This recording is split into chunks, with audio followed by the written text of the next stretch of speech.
Hackers practice. 딕테이션 연습. 1. My license plate number is PD06SMR.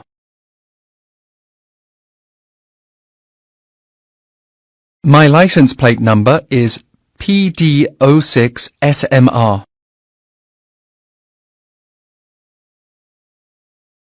2. The group will meet at Hyacinth Street, HYACINTH.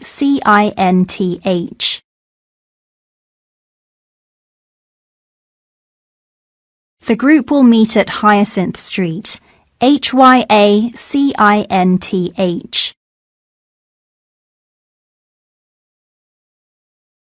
3.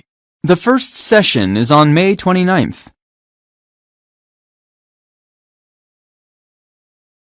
The first session is on May 29th.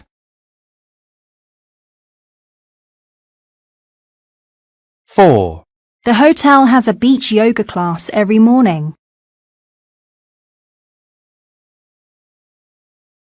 The hotel has a beach yoga class every morning.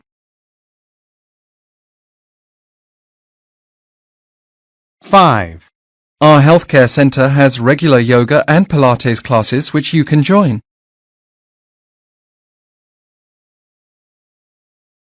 Our healthcare centre has regular yoga and Pilates classes which you can join.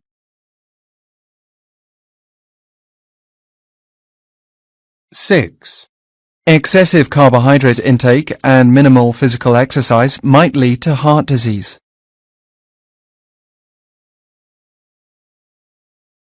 Excessive carbohydrate intake and minimal physical exercise might lead to heart disease.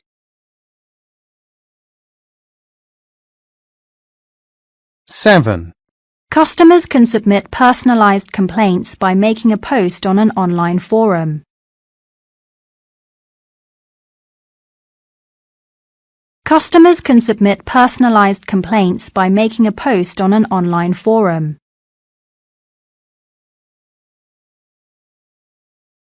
8.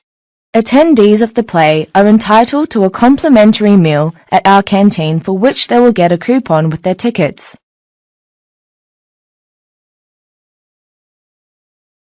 Attendees of the play are entitled to a complimentary meal at our canteen for which they will get a coupon with their tickets.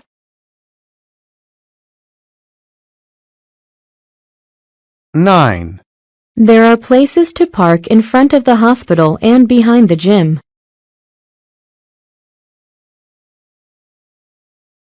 There are places to park in front of the hospital and behind the gym.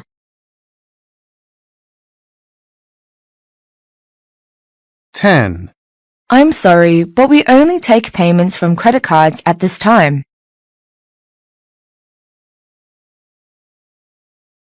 I'm sorry, but we only take payments from credit cards at this time.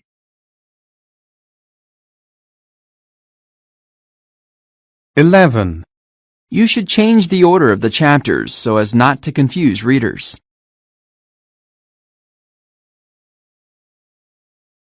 You should change the order of the chapters so as not to confuse readers.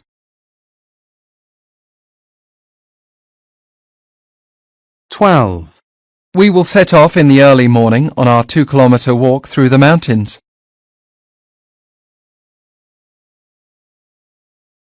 We will set off in the early morning on our 2-kilometre walk through the mountains.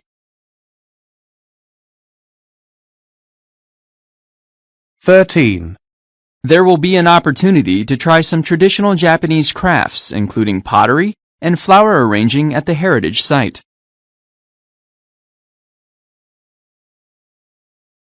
There will be an opportunity to try some traditional Japanese crafts, including pottery and flower arranging at the heritage site.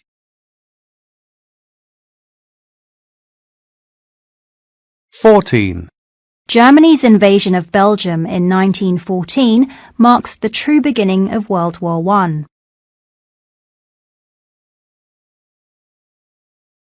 Germany's invasion of Belgium in 1914 marks the true beginning of World War I.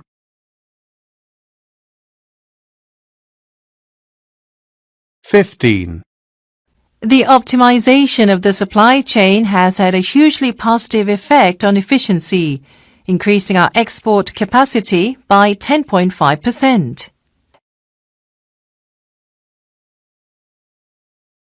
The optimization of the supply chain has had a hugely positive effect on efficiency, increasing our export capacity by 10.5%.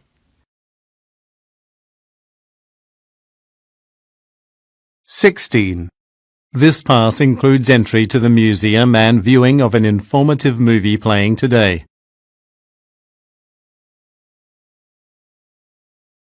This pass includes entry to the museum and viewing of an informative movie playing today.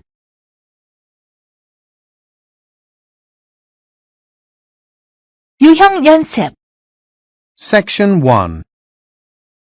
You will hear a university representative speaking with an international student about accommodation. First, you have some time to read through questions 1 to 4.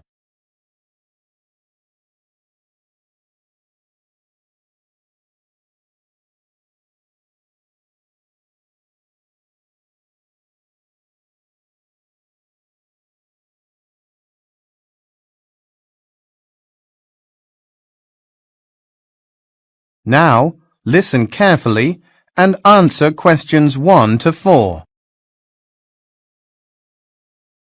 Good morning. University Housing Services Office. What can I help you with? Hi, I'm interested in getting some information about a room in university halls, such as availability, cost, and so on. Sure. Are you a full-time student here? I am, yes. I'm actually on an exchange program from the United States. I would like to be close to campus, so I think staying in student halls would be perfect. I have some options for you then. But before we talk about that, may I ask for your name and contact number? Stephanie Mills. My mobile number is 543-2928. Thanks, Stephanie. So let's talk about some of your preferences for the halls. First of all, how long would you like to stay for? Just for 6 months. I'll be returning to the United States for the summer holiday.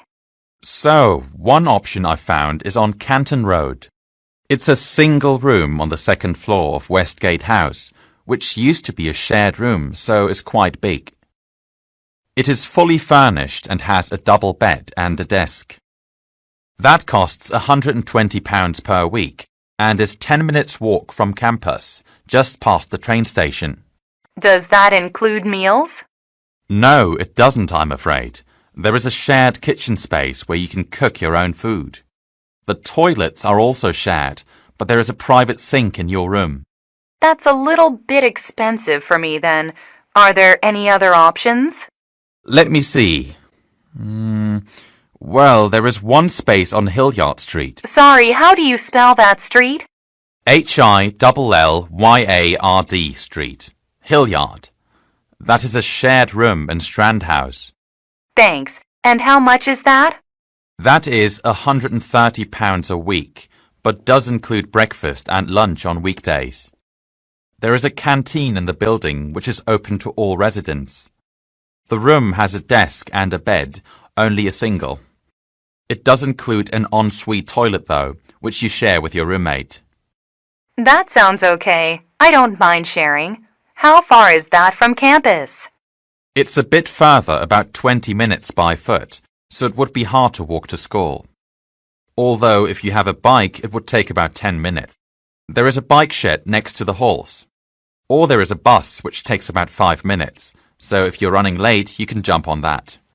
That sounds great. I will probably cycle most days. When can I move in? As soon as you're ready. Just come down to the office first and we'll sort out the relevant paperwork. Wonderful. I'll be there later today. Thanks for your help. No problem. See you later. Okay, bye.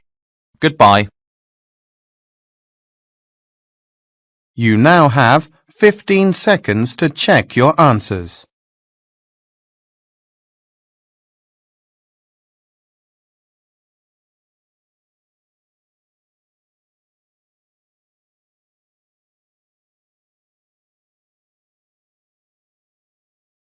Section 1.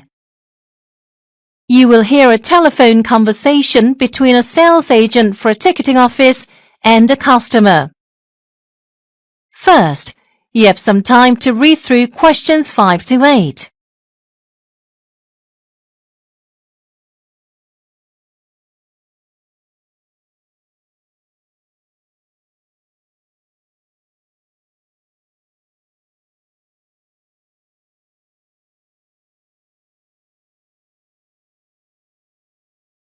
Now listen carefully and answer questions 5 to 8.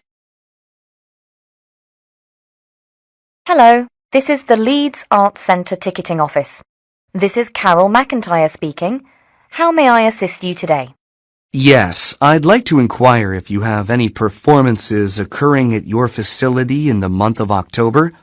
Do you have a particular type of performance in mind that you want to see? I'm mostly fond of orchestra performances and ballads. Well, we have a performance from the Adelberg Symphony Orchestra. Could you spell the name of the orchestra? I just want to jot it down. Certainly. It's Adelburgh. And the performance is next Thursday, October the 3rd. Thank you. Are you interested in purchasing tickets for that performance? I'm not sure. What time does it start, and what are the ticket prices?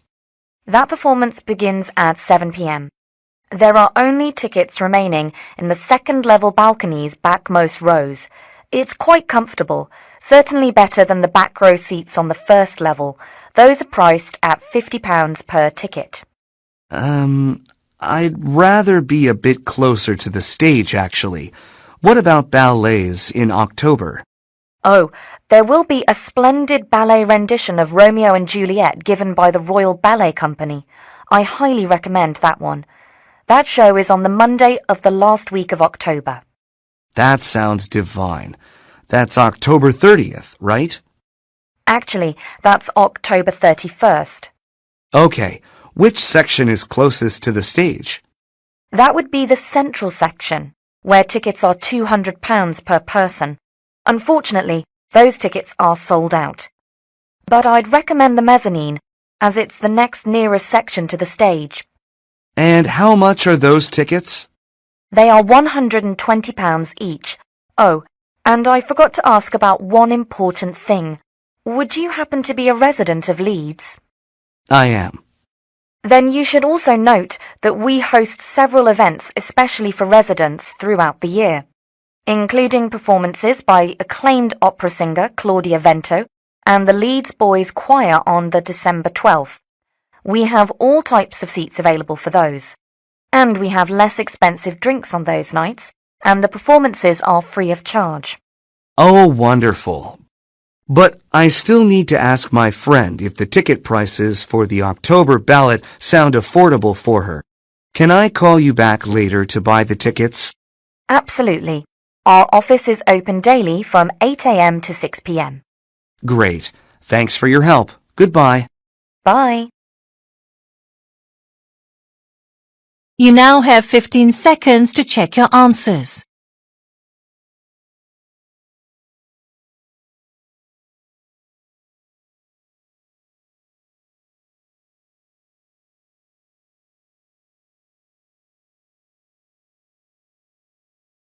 Section 3. You will hear 2 business students talking to their tutor about a research project on flexible work policies. First, you have some time to read through questions 9 to 13.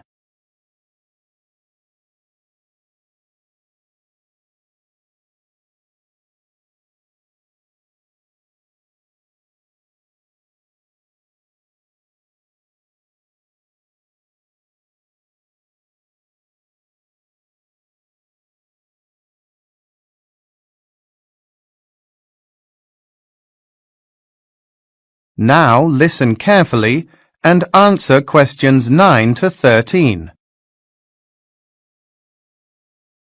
I'm interested in hearing how your research on alternative workplace policies is going, Aiko and Gary. The last time we talked, you said you were going to focus on flex place and flex time? Yes, that's right. So, what progress have you made? Well, I looked through some case studies I found in the library showing that flex time policies, which basically let employees decide what hours they work, allow for less fatigue and illness. In addition, motivation among company workers was increased, and people were more enthusiastic about their work. What conclusion did the studies reach? It seems flex time is really great for employees, actually. They can adapt their work hours to public transportation schedules and road traffic, and even more importantly, they have opportunities to spend more time with their children. So, their work-life balance is greatly improved. I've discovered that, with flex time, parents don't have to give up their jobs to raise their kids. This has been a great advantage for mothers and fathers with very young children. That's all good. You should research more about how flex time has benefited employers, since the project must cover that as well. I think you have enough material on employees' viewpoints. Could you add some details about that to your analysis? Absolutely. And I'll read through some other studies I found proving that flex time employees make fewer errors and are more effective. Great. Now, Aiko, to come back to you, have you found any similar results with regard to flex place? Well, there aren't as many case studies available about flex place, and it's a more recent phenomenon. I thought flex place would be inconvenient for workers, but I found out that increases in both wireless internet access and laptop affordability have made working from different locations more practical. Sure, but I want you to look a bit more deeply into flex place than that. I know there are several companies in London offering flex place programs. Since you don't have many previously conducted company studies to rely on, how about interviewing some of their recruitment staff? Oh, all right. That's an excellent idea. I'll do some research online and see what companies I can find. Sounds good. And can you both send me a draft of your research report this week? Then let's meet again next Wednesday so I can give you some additional feedback on your findings. You now have 15 seconds to check your answers.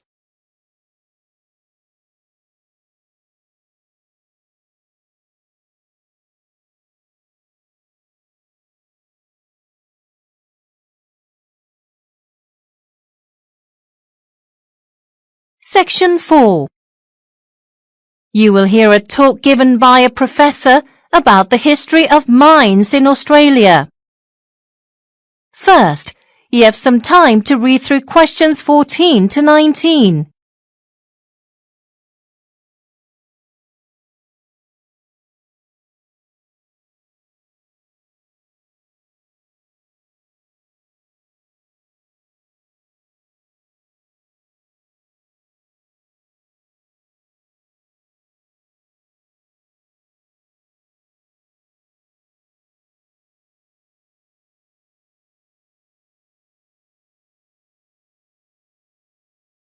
Now listen carefully and answer questions 14 to 19.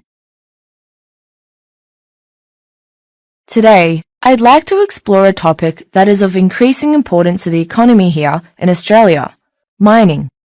I'll start by getting into how mining developed and look at how it's progressed into the multi-billion-dollar industry it is now. In the late 1700s, as you know, Australia was first colonized by the British, and life here was rough at first. There was no industry on the continent and very little in the way of agricultural production. Then, in the mid-1800s, everything changed. Silver was the first precious metal discovered, and a few years later, lead deposits were found. In 1851, the real boom began because gold was found in New South Wales and Victoria. A gold rush immediately followed, which caused the Australian population to triple within a decade, and the country's economic fortunes would rely heavily on the mining industry thenceforth. The mining boom of the 1900s, the one we're still currently experiencing, is a direct result of exploration in the Pilbara, a region in Western Australia. The resources in that area were first accessed by pioneering businessmen Lang Hancock, during the early 1950s. Hancock founded a company named Hancock Prospecting, which is now one of the major mining corporations in the Pilbara. The main resource companies were mining in Pilbara was iron ore, and that's significant because that iron ore was used in the production of steel, which is important for buildings, cars, roads, railways, and ships. At first, the vast majority of Australia's iron exports went to the West. But in the 1990s, there was a shift in international trade. China began opening up its economy and becoming more capitalist, and its rapid industrial and manufacturing growth has created a huge demand for raw materials like iron. From the early 2000s onwards, it became the biggest importer of Australian iron in the world. In fact, over the first 10 years of the millennium, China's demand grew so much that 70% of Australia's iron ore is now sent there. Now, before I talk about some of the other major industries integral to the Australian economy, let's look closer at the major mining companies that are found here. You now have 15 seconds to check your answers.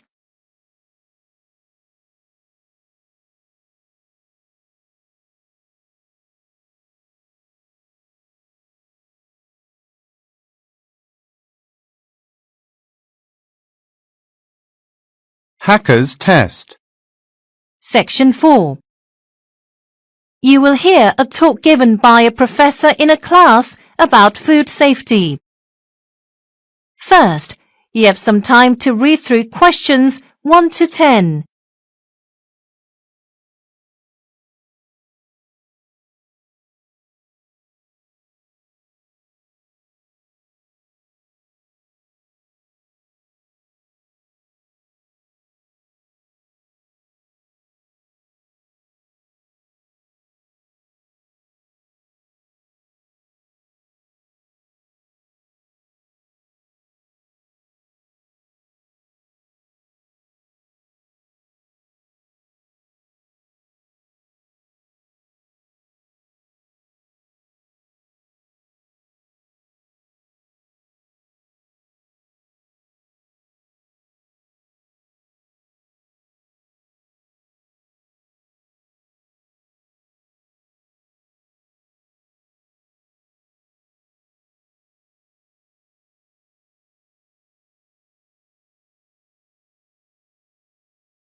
Now listen carefully and answer questions 1 to 10.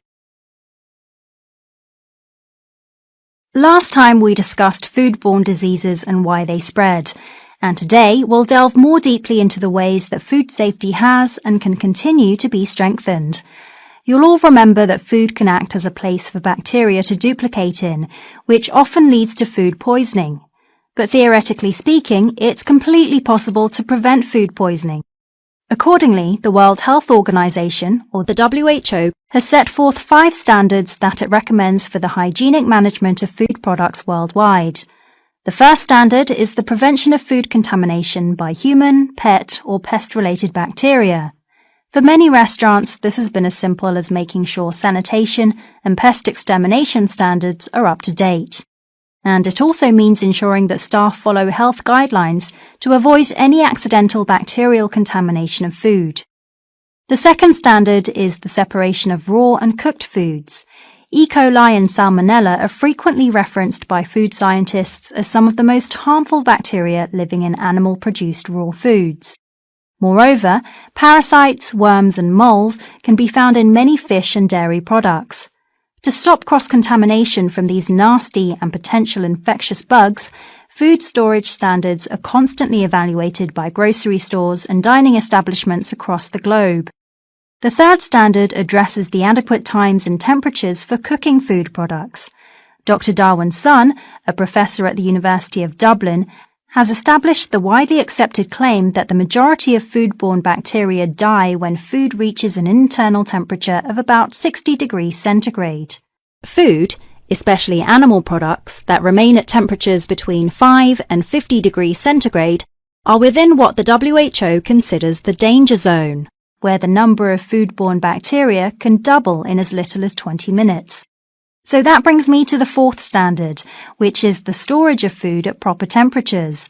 The United States Department of Agriculture, or USDA, has defined proper food storage guidelines, including the storage of food products at temperatures of 30 degrees centigrade or higher for no longer than 1 hour. Additionally, industrial refrigerators at restaurants undergo inspections twice annually in most countries to ensure proper storage temperatures. The WHO's final food safety standard deals with the use of safe water at food-related establishments. There have been significant developments in the design of filtration systems for drinkable water, and new systems have been put in place in many countries. This has led to overall water quality improving worldwide by nearly 10% since 2014. Unfortunately, however, lesser developed countries still face many difficulties with access to safe water sources. Further problems also lie in the inconsistent health and safety standards for each country with relation to water filtering and food production.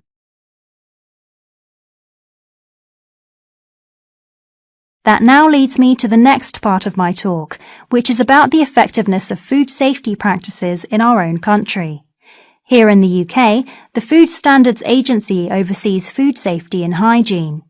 In 2006, food sanitation legislation was modified and new mandates were passed. Restaurants nationwide now work toward meeting these updated regulations, which cover many elements of hygiene. Still, there is a lot of room for improvement. For example, although many restaurants offer dietary details on their menus regarding food allergies, intolerance issues, or other dietary restrictions, it isn't mandatory. More transparency in general, so that food retailers and restaurants make it clear how much of each thing they are using in their products, is very important. While restaurants have to list all ingredients used, they are not yet required to list other specific amounts of, well, things like fat, sugar, and sodium content. Once they do, this will make customers aware of what they are eating so that they can make their own informed decisions about health and safety. We should also have more information about the number of calories in each serving as well, both for customers and inspectors. Since such massive amounts of food are being shipped around the world, it's challenging to guarantee food safety even with regular inspections, so having more information is important. For our next class, we'll look at the globalized food chain in more detail, but for now, I'll respond to your questions about today's lecture. That is the end of section 4. You now have half a minute to check your answers.